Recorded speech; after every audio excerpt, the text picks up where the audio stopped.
Right ఇక breaking news చూస్తున్నాం. బొగ్గు గనులను వేలం వేయడం అనేది సింగరేణికి ఉరి వేయడమే అంటూ మాజీ మంత్రి జగదీశ్వర్ రెడ్డి వ్యాఖ్యానించారు.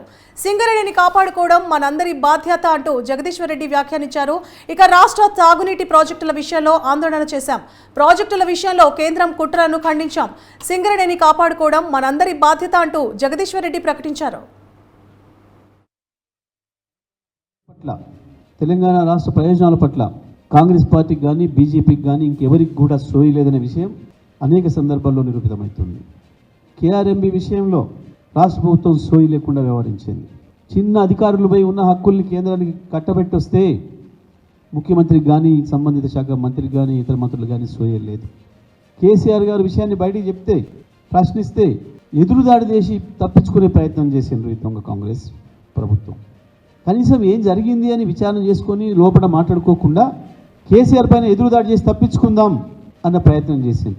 కానీ బీఆర్ఎస్ పార్టీ ప్రజల తరఫున పోరాటం చేసి శాసనసభలో కావచ్చు బయట కావచ్చు జరిగిన వాస్తవాలన్నింటినీ చెప్పి చివరి క్షణం వరకు కూడా తెలంగాణ ప్రభుత్వం కేంద్రానికి లొంగలేదు.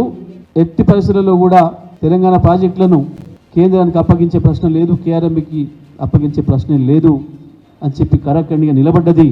చివరి సమావేశంలో కూడా మేము వ్యతిరేకించినాం. ఆ విషయాన్నే కేఆర్ఎంబీ రికార్డ్ చేసింది. ఆంధ్రప్రదేశ్ ఒప్పుకున్నప్పటికీ తెలంగాణ రాష్ట్ర ప్రభుత్వం వ్యతిరేకిస్తుంది కాబట్టి మనం ఇంకా ప్రాజెక్టులు తీసుకోలేకపోయినామనే విషయాన్ని మినిస్టర్లో రాసింది.